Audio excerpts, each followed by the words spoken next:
Welcome to the Up in Your Family Business podcast, where we dive into the heart of family business with intimate interviews, expert insights, inspirational stories, valuable resources, and practical tips to help grow your family business. Most business leaders are taught that if you want more profit, you need more revenue. Sell more, grow faster, expand. But many companies discover something surprising as they scale. Revenue rises, yet financial pressure doesn't go away. In some cases, it actually increases. Today, we're learning why that happens and why improving profit often has less to do with selling more and more to do with managing what you already spend. Joining me is someone who helps organizations uncover savings hidden inside everyday operations and contracts. We're going to talk about where profit gets lost, why growth makes cost control harder, and how businesses can strengthen their financial position without disrupting how they currently operate. Rodney, welcome to Up in Your Family Business. Thanks for having me today. Yeah, I'm glad you're here. Thanks so much for coming up to meet with me. And I'm your host, Todd Rimer, with Element 212. Let's just get into this. Let's just jump right in. I'm excited about this topic, by the way. I learned, as I was preparing for our interview, I learned a lot from just visiting your website and just the information that you shared with me as we prepared. This is actually some really cool stuff. Now, some people might not look at it as cool, but I'm assuming you think it's pretty neat stuff. Yeah, I mean, I think it's very interesting how much of an impact controlling expenses can have on a bottom line. Now, is it as cool as, I don't know, watching the NCAA tournament? No. or the men's Olympics hockey team win the gold. Yeah, but if you're grading on a curve, yes, it's cool and interesting. Yeah. Do you have a financial background, I'm assuming? I do. So, I have a master's degree in finance. Okay. And I worked in corporate finance for 10 years before I joined Schooley Mitchell. Okay. And just real quickly, how did you make the leap into this? What drew you into doing this?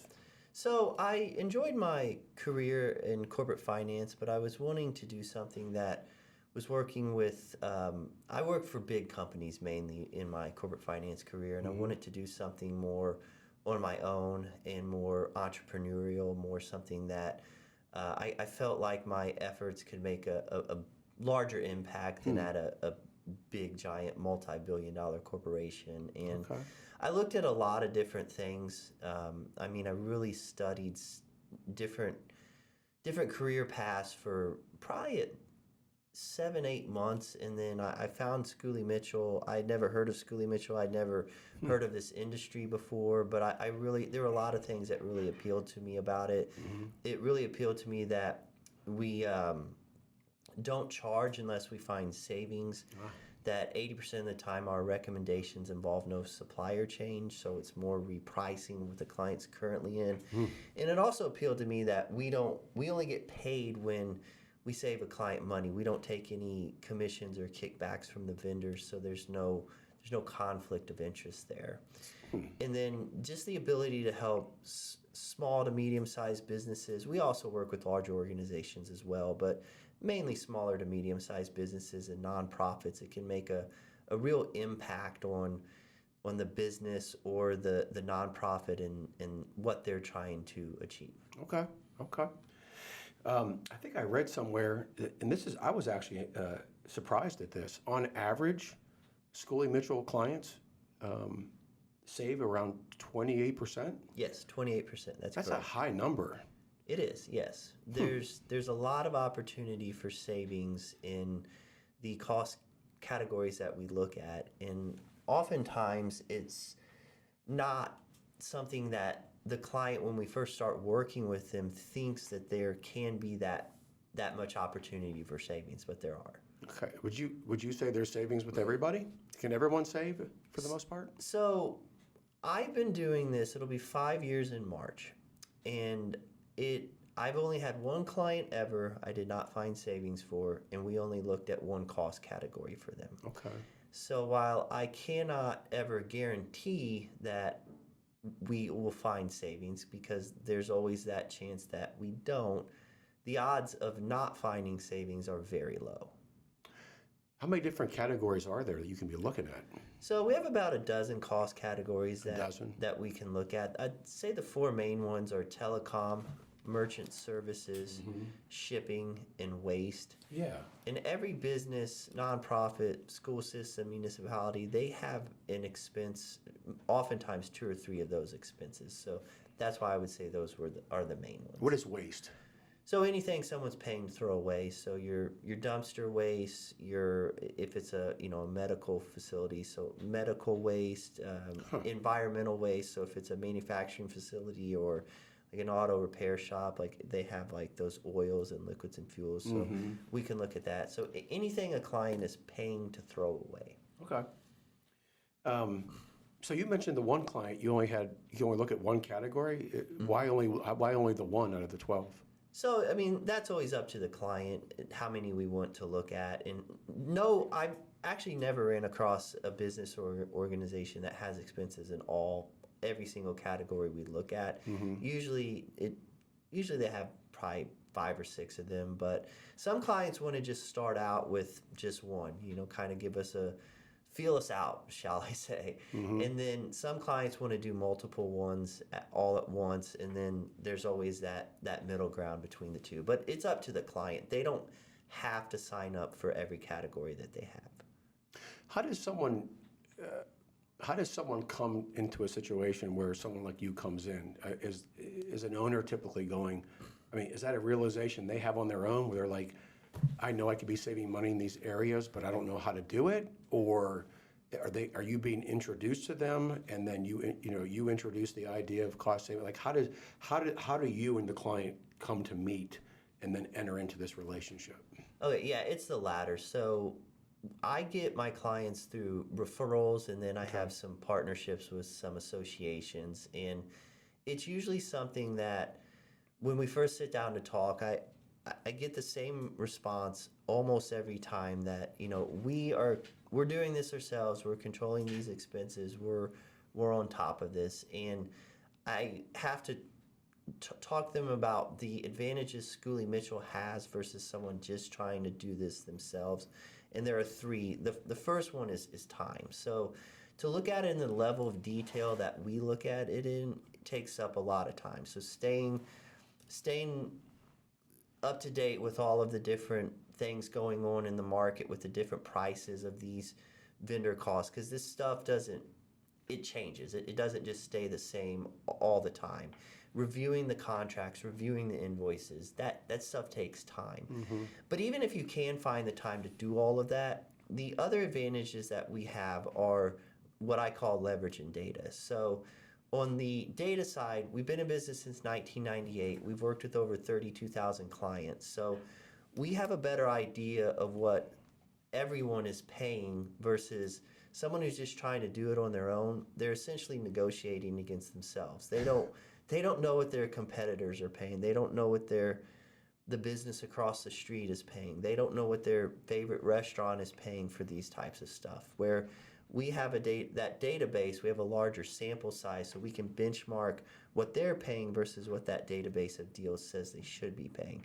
The other thing too on what I call leverage is we have more buying power than an individual organization. So for example, when you're going to negotiate let's just say your merchant processing fees, let's just say you're one small business, they're looking at you as just that one single small business, whereas we're negotiating with all of our clients. So there's more buying power when you work with us. Interesting.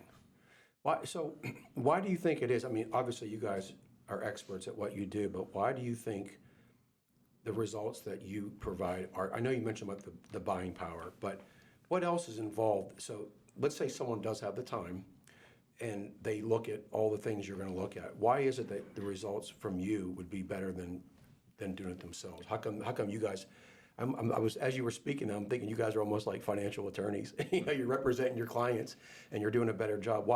Why do you guys have more of a pull than they do?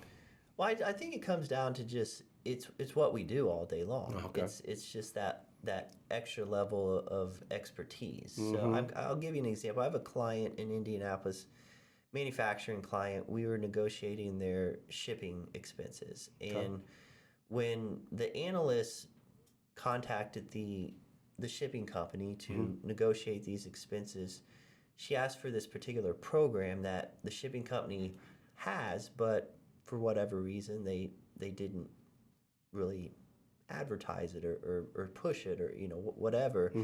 And the analyst, the person on the other line that the analyst was talking to asked, "How did you even know about this?" And she said, "Well, it's in your pricing guide. I read your pricing guides." Jeez. So that level of detail, no one that's running a business or a nonprofit has the time to read the pricing guides of all these different vendors. But our analysts, all the analysis and negotiation is done with a team up at corporate, and they're all grouped by cost category. So for example, the shipping team, it's all they're looking at all day long, all week long. Same thing with the waste team, So they've got a real expertise in who the good vendors are, who the bad vendors are, where to look in the contracts, where to look in the invoices, and what are good prices and what are not good prices.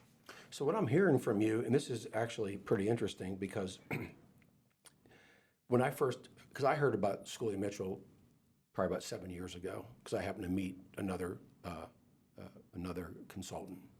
What's your title? Strategic partner. Yeah, strategic partner. Right. So as I'm hearing you mention analyst, and then I'm hearing you mention people that work in this area and this area. So this isn't all being done by you. You're leading it, but you have people backing you that are supporting you that are actually doing some of this work as well. Yeah, no, they're doing all of the work. So really, I'm the person in charge of getting people to the sales and client service. So right. And then you're the front person. Yeah, you're the relationship builder. Yes. You're the representative. You're the contact person. Yeah. Okay. And then I got an entire team up at corporate of over 90 plus analysts who are doing the actual analysis and negotiation. And like I said, group by cost category. So there's a real level of expertise in what they're looking at, and that's their full-time job. Wow. That explains the 32,000. It'd be hard to do if it was just the strategic partners doing it by themselves. Yes. That would take a long. What you mentioned earlier about the time, again, I know it depends on whether you're doing one category or 12, but all things being equal, let's just say everyone goes through the 12 and they look at all the cost categories. How much time are we talking about from the first conversation you have to when, and I know this is just using a general average, how long does that take, the whole process? So the whole process when you work with us, it takes about 30 minutes per cost category. So to get us the information, after we have the initial meeting, if they want to move forward, so the information that we need to gather from them to get started on the analysis, it takes on average about 30 minutes per cost category. Sometimes that's a little less, sometimes that's a little more if they have some of their invoices or contract, if they don't know where those at or I actually had a client once, this is still shocking to me, but they kept their paper invoices in a warehouse off-site. And this was recent? It was three-ish years ago. Mm-hmm. Yeah, I didn't know anyone kept invoices like that anymore. So in order to access, so they didn't have them digital, you couldn't access them? Oh boy. No, so they had to go pull them from the warehouse and I mean, that's an outlier, but sure. That took them longer than 30 minutes. But yeah, I mean, if you're even remotely organized and you know where your invoices are, you can send them to us and answer. We'll have a few questions about how you're using the particular product or service that we're looking at. You're talking about 30 minutes. You see those commercials on TV for Rocket Mortgage where people I don't know how that happens. I know all my subscriptions, but I guess a lot of people don't know all the subscriptions they have. So they're clearly not paying attention. That makes me think about what you do. My guess is that people, number one, they might not be thinking they could save, but number two, that they're not really looking, right? How many people actually go back and read, like you were talking about, the fine print and contracts? Or go back and negotiate. They pretty much are just like, this is the price, okay. So is that pretty much a good way of looking at it? People just don't think about it, they don't look for it, and then they don't know how to do it. Yeah, I would agree with that. Or it's something that when they first, needed that product or service, they did a lot of research. They, found what they thought was the best price, and maybe it was at the time, but no one's looked at it in 3, 5, 10 years. And like I said, this stuff changes. So not only do the prices change, but the usage needs change, and sometimes they really just not staying on top of it. I've got a good example of this. I've got a client that they're a restaurant, and their aprons, they have a contract with their uniform and linens vendors, and it's a pretty decent sized restaurant. They have about 12 locations, and this linens and uniforms contract has them 3,000 aprons they're under contract for. 3,000. Yeah. Wow. But we found out they're only using about 300 of them. And no one questioned it. No one knew about it. No one knew about it. Because no one actually went in and looked in the contract. Now, they're not paying full price for the ones they're not using, but they're paying 60%. So those 2,600 aprons they're not using every month, they're paying a 60% fee for that, and they're not even using it. So just stuff like that so the CFO of this restaurant group is relatively new. I think he's only been there 2-3 years.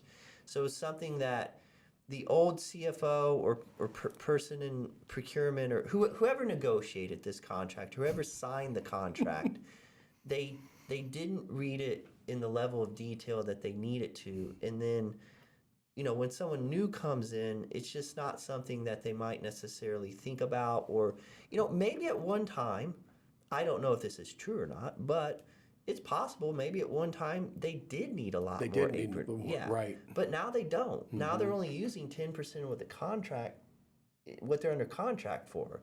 So like I said, this stuff changes. Interesting. And I guess, and of course, the vendor's not going to call. I mean, some might, but most vendors, they're not going to call and say, "Hey, we were looking at your bill and we happen to notice you're overpaying, and we wanted to help you with that." Yeah, no, a vendor's not going to do that. But also, in the vendor's defense, the vendor's job isn't running a restaurant. They don't know how many aprons they need. Good point. So I'm not going to place this entirely on the vendor. No, I understand. Yeah. But again, I guess what I'm bringing light to is that it's good for you, the business owner, to be on top of this, because the vendor probably isn't going to see it. Yes, they're not going to question it. That's correct. Yes, they're going to sign a contract, and then they're going to wait for a renewal. Really interesting. Now, you mentioned earlier about telecommunications, the shipping, waste, and what was the fourth one? There were 4 main categories: telecommunications, shipping, waste, and something else. Merchant services. And merchant services, yeah. So you also mentioned restaurants. So these are specific areas. Can you help any industry? Yes, we're industry agnostic. So my client list it's really all over the map. So I've got some restaurants, I've got some manufacturing facilities, I have some nonprofits, I have a chiropractor, an orthodontist, a landscaper, custom home builder. Oh my goodness. You get the point. I do. Because these indirect expenses that we look at, every organization has expenses in at least one of those categories. Usually it's more like I said earlier, 5 or 6 of them, but everyone has an expense in at least one of them. I would love for you to spend some time talking about why it is that revenue, albeit good, is not always the silver bullet for increasing cash flow or improving profit. Yeah, that's a great question. And yeah, like you touched on, by no means am I ever saying don't try to grow your revenue. Correct. Just don't ignore the other side of it, which is the expense side. So my favorite quote about this is from Sam Walton, the founder of Walmart. He said, "Control your expenses better than your competition. This is where you can always find the competitive advantage." And I've got this. This is more of a visual thing, but I'll go through it on explaining how decreasing your expenses can actually have a better impact on your P&L than increasing sales. So I'll give you a hypothetical example. Say you're a company, got $1 million in revenue, expenses of $900,000. Okay. So you're making $100,000 a year with a 10% margin. If you decrease your expenses by 5%, Now, I'm not saying this is something that's easy to do. We're just going through the math here. But if you decrease your expenses by 5%, the expenses go down to $855,000 for a profit of $145,000. That gives you a margin of 15%. So what would you have to, if you kept that expense ratio at 90%, what would you have to do to increase your sales to get that decrease, that profit of $145,000? And the answer is your revenue would have to be $1.45 million to get the profit of $145,000. So decreasing your expenses 5% in this example is the equivalent of increasing your sales by 45%. And again, I'm not saying decreasing expenses by 5% is an easy thing to do, but I think it's easier than increasing your revenue by 45%. I'm just so glad, because you know what? The way you were sharing that, you were sharing with the audience, but I was really worried you were going to ask me for the answer. I was like, and in my head, I'm like, oh boy, I better be ready. He's going to ask me what I think it is. Yeah. So you're saying you have to increase revenue by 45% to match the 5% reduction in cost. With a 10% margin. With a 10% margin, So this is going to vary depending on how the margin. The lower the margin your business is, the more you're going to have to increase the sales. Makes sense. Yeah. And the other thing, too, about this, so say this P&L that I talked about, decreasing the expenses to get you the $145,000 profit versus increasing the sales.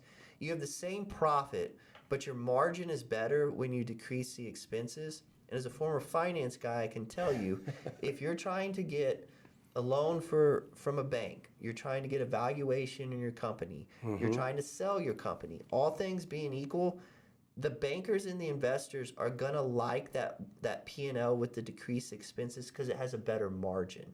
A better margin is going to be seen as a healthier, more profitable business. Margin's more important than the actual revenue numbers. All things else being equal, yes. That's fascinating. Wow. I would have been off a little bit on that. And the lower the margin, the greater the impact, or I'm sorry, the higher the revenue has to be to match the reduction in the expenses. Yes, that's wow. correct. That's incredible. Yeah, I've given a few presentations, I'm showing this, and it just really blows people's mind. Have you had clients that have tried to, going back to the process, have you had clients that have tried to do this by themselves, and then after trying to do it themselves, they were glad that you walked into their lives? So I would actually say all of my clients try to do this themselves, and we're more of an added resource. So in the almost 5 years I've been doing this, I've never had a client say, literally not one time has a client said to me, I want to retain you to do this because we don't pay any attention to the expenses. They retain us to do this for a couple reasons. One, like I was talking about earlier, this is what the time. Two, this is what we do all day long. So they recognize that someone that's done something 32,000 times, you're better at it. Probably better at it than they are. And you're looking for the things they might not be looking for. Yes, they might not be aware of. And then the final thing is, if for some reason we're not better at it than they are, there's no charge. So if we can't find them savings, there's no fees. So that's where that comes in. But I will say, I have had a lot of clients been surprised at what we found them. So I've had clients I had a client tell me once, he was actually giving me a referral to one of his friends, and in the email that he was referring me, he said, I didn't think that they were going to find us anything. And we saved this particular client 48% on their shipping with no vendor change. And he didn't think we'd find anything. Another client, he wrote me a letter of recommendation, and in the letter of recommendation it said, we thought we had some really good pricing, but they came in and they got us even better pricing. So it's not a matter of clients retaining us because they don't pay attention to this stuff. I see. It's just hiring us to be that additional resource for them. So what do you love most about your work? I really like that I can help. Like I said, mainly we're working with small to medium-sized business owners or nonprofits, school systems, municipalities. I like on the the business side, someone that owns a small to medium-sized business. I found most of their net worth is wrapped up in that business, and the impact that we can make for them by saving them money is very substantial. On the nonprofit side, same thing. If I can save someone, a lot of money at a nonprofit, that is something that can just go to further their mission. On the school systems, municipality side, if we can save money in that area, it's gonna help the taxpayers. It's gonna help maybe prevent a teacher from getting laid off, and that's been in the news lately that there's been some budget crunches across the country, and the state of Indiana is no exception. That it could be something we could come in and help out and save taxpayers money, save people jobs. It can be very impactful. So if I'm hearing you correctly, the focus here was on business owners. So if I heard you right, you said nonprofits you work with and school systems as well? Yeah, we also work with nonprofits, school systems, municipalities as well. And then, of course, I guess what we talked about before, businesses within associations as well. Yes, that's correct. Okay, so you can pretty much help just about anybody. Yeah, I mean, if it's we don't have, this is not B2C, but we're not going to go in and look at an individual's expenses. But yeah, if it's a business, a nonprofit, school system, municipality, they're going to have expenses in at least one of the 12 cost categories that we look at. And yes, we can work with them. Okay. Wow. I want to make sure that you share everything that you want to get across. Is there anything that you didn't share that you think is important to share that I didn't ask, a question of mine didn't incite? No, I think the questions have been really good and insightful. I would say that, if someone does want to, if you're listening to this podcast and you're thinking, oh yeah, I haven't really looked at this stuff in a while, but I don't really know where to get started, I would say the first thing to do is to have a detailed tracking and ranking of your indirect expenses. So, look at that P&L, create a top 10 list, flag multiple vendors for further review, and validate that your usage matches the detailed charges on each invoice. And that can be a good step one and to get started.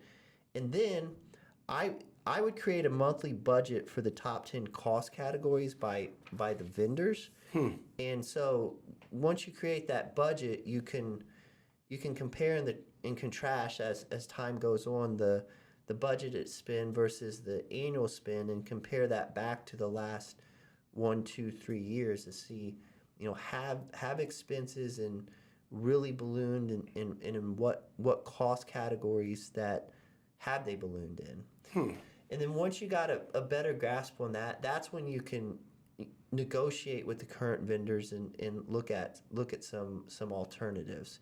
And then the last thing I would do on that is, implement the cost savings initiatives and have incentives for your team. If you own a business, you don't have to do all of this on your own. Try to, assign it to different members of the team and have incentives for them for hitting certain savings goals. And then once you get to that point, then it's just a matter of monitoring it and reviewing it on a monthly basis.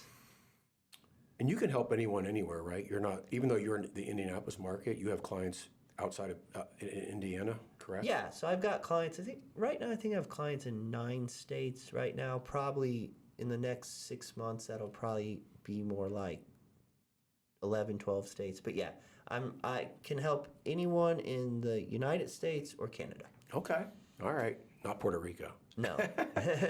I do have one final question. Someone works with you. Is there a game plan where, even though let's say you look at all 12 categories and you bang it out and you save them a lot of money, how often should they come back and go through this exercise again? Just as a general rule. So I guess that's something I didn't make clear. It's not when you work with us, it's not just a one-time analysis. No, so right. It's we're going to work with you for the entire length of the contract, and we're going to do everything that we did initially. We're going to do that the entire time we're working together. So we're going to review your invoices, making sure you're not being overcharged. We're going to make sure that the contracts are being adhered to and are in your favor, and we're going to make sure that you're always getting the best price possible. At the end of the contract, it's really up to the client if we can go our separate ways, and they're going to know what a good price is, and it's up to them if they want to monitor it themselves. That's fine. A lot of them, after not having to look at this themselves, they don't want to do it again. So Right. so they extend working with us, but that's really up to them. So what's the average length of a relationship? So our average length of the relationship is, well, I don't know the average of the entire relationship, but the average length of the initial relationship, because I don't have off the top of my head Sure. how many people renewing for how long, but it's 36 months that we do this work for them. I think everyone should be doing this. I really do. I mean, why not, right? Yeah, I wish everyone thought like you did. My job would be much easier. Yeah, well, I'm hoping that people will hear this podcast and you hear this podcast, you give him a call. That's what you're going to want to do. He'll save you money. Schooley Mitchell will save you money. As we wrap up, I want to make sure people know how to get a hold of you. I know there's Schooley Mitchell, but so they can learn about Schooley Mitchell. But what's the best way to initiate a conversation with you? How can they learn more about you and get that started? So they can either call or email me. So Where could they find that? just on the website, if they Googled my name and Schooley Mitchell, they can find that information. My name's Rodney, and last name is Wead, as in dog. Yep. Thank you for this conversation. I learned a lot. Very enlightening, very insightful. It's exciting. Most business owners think about revenue only. I believe, I can't speak for it, but I think a lot of people are so focused on revenue. It's just like even in the marketing world, everyone's very focused on leads, new business. Retention in our space is also very important. So I think looking at the cost reduction, looking at the contracts and all these different categories, and you showed it through that mathematical analysis, because I would have been way off that this is something everyone should be doing. So thanks for sharing all this information with me and with everybody else. I appreciate it very much. Well, thanks for having me. Thank you. All right, and just a quick note before we end. Up in Your Family Business is sponsored and produced by Element 212, the marketing agency for family businesses. To our viewers and listeners, if you found this episode to be valuable, please follow and share Up in Your Family Business with another owner or leader who could benefit from it. And again, if you're looking to explore how you can help your business by improving profit through cost reduction, reach out to Rodney. Until next time, may you, your family, your team, your customers, and your community be blessed.